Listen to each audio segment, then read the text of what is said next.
Donc, ça fait 2 jours que j'essaie les produits ici de Daler Rowney. C'est des encres acryliques perlées. Donc, sur les feuilles, on le voit qu'il y a des sparkles, des paillettes, si on veut. C'est pas tout à fait opaque. Donc, évidemment, moi, je pensais que ça allait être super intense comme couleur. Puis, je pourrais l'utiliser un peu partout. Donc, les suggestions que je pourrais faire, c'est vraiment sur du papier aquarelle, mélanger avec de l'aquarelle, ce que je viens de tester. J'ai essayé avec d'autres peintures, c'est plus ou moins intéressant. Peut-être avec de l'encre pure et non de l'encre avec de l'alcool, parce que l'encre avec l'alcool va s'imbiber sur le papier. Puis, si jamais vous avez besoin, il y a des petites éponges naturelles qui sont super. Il faut asperger la partie d'eau sur le papier aquarelle, puis ensuite faire du wet on wet qu'on appelle, ajouter les gouttes du produit. Ça peut donner des effets intéressants, évidemment.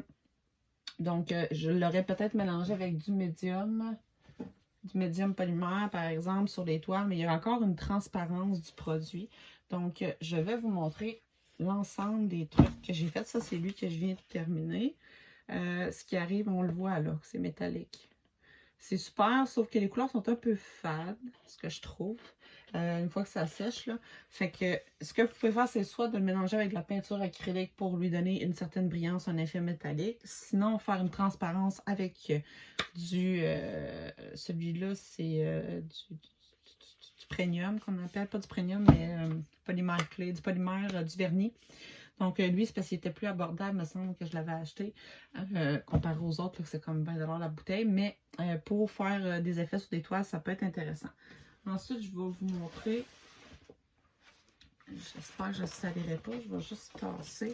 Depuis plusieurs temps, j'ai essayé plusieurs choses. Tant qu'à y être, mais je vais juste vous montrer avec ce produit-là. Donc, si j'avais essayé des trucs hier, évidemment, oui, c'est super lustré. Ça donne des effets intéressants. Lui, j'avais mélangé de l'encre un petit peu avec. C'est sur du papier aquarelle. C'est le noir avec le bleu, puis c'est pas mal ça. C'est les deux couleurs que j'ai utilisées. Voilà. Ensuite, je l'ai essayé aussi avec la peinture fluide. Donc, ça peut être aussi intéressant. Par contre, il se mélange moins bien. Mais il faut venir retoucher avec les doigts. Mais c'est quand même beau. Ça peut être très beau sur une toile aussi.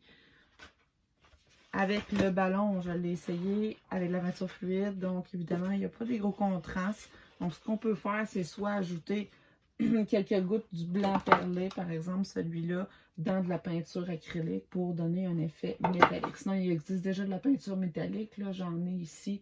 Elles ne sont pas ici, mais j'ai Artist Loft en fond.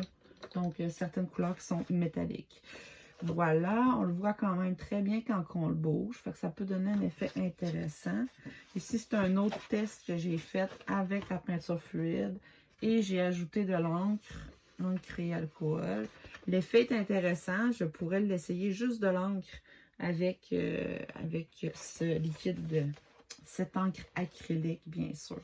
Mais c'est ça, c'est des tests qu'il faut faire. Puis pour vous expliquer un peu, ça c'est juste de la peinture fluide avec des mix, mais quand même, on voit ici le doré, il ressort très bien, puis c'est de la peinture que j'ai. Donc, ça ressemble un petit peu au liquide aquarelle. Après ça, qu'est-ce que je voulais montrer? Donc, j'ai vraiment beaucoup de tests pour répondre aux questions. Pourquoi j'en fais autant? Mais c'est parce que je les fais sur carton. C'est des cartons, écoutez, que je prends au Dollarama. Je les coupe en plusieurs parties. Il y a un côté illustré et un côté plus fade.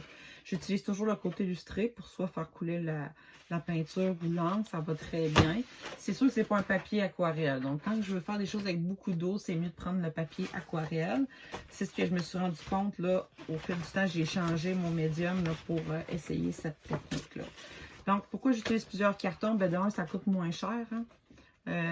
Si j'utilisais une toile à chaque fois puis qu'elle n'est pas bonne, ben, je ne sais pas où je la mettrais. De deux, ça se conserve bien, ça ne prend pas trop de place. Ça permet de faire des tests avant de se lancer sur une toile. Donc, je me rappelle quand même des étapes que j'ai faites. C'est sûr que ça ne sera jamais pareil, mais c'est quand même intéressant. Surtout pour la peinture fluide, ça ne donne jamais le même résultat. OK? Fait que, puis essayer différentes techniques. À un moment donné, on en acquiert certaines, puis on se dit, bon, ben, je vais les conserver, puis je vais les mettre sur une toile. Ça peut aussi servir, ce que je voulais dire, faire un art journal. Donc, vous pourriez vous acheter un livre qui serait du papier fait pour ça. J'en ai pas d'exemple ici, je penserais pas. Par exemple, un pad de papier aquarelle plus petit, OK? Donc, ça ici, puis vous pourriez vous faire un art journal, vous donner un défi pour le faire un par jour. Vous faites vos textures, puis après, vous pouvez ajouter d'autres choses. Vous pouvez dessiner à la main, vous pouvez faire du mix média, peindre. Moi, je pourrais les réutiliser. Ici, il y en a quand même du mix média. Là. Il y a eu du crayon de plomb. Je me rappelle plus ce que j'avais mélangé. La couleur or, c'est vraiment très joli. Puis la texture avec les ballons, fait que ça donne un effet intéressant. Voilà, c'est ce que je voulais vous partager. J'espère que vous aimez ça. Je vous invite aussi à vous abonner à la chaîne YouTube si jamais TikTok est banni du Canada, parce que moi je suis au Canada. Donc peut-être aller voir sur YouTube, il y a beaucoup de tutoriels plus longtemps, qui durent plus longtemps aussi étape par étape. Donc c'est la boîte de créatif. Vous allez le trouver. Et vous abonnez à la chaîne aussi, likez, partagez. Si vous avez des commentaires, des questions, écrivez-les en commentaire, ça va me faire plaisir. Je suis un petit peu plus au ralenti parce que j'ai une commotion, donc je vous demande votre indulgence.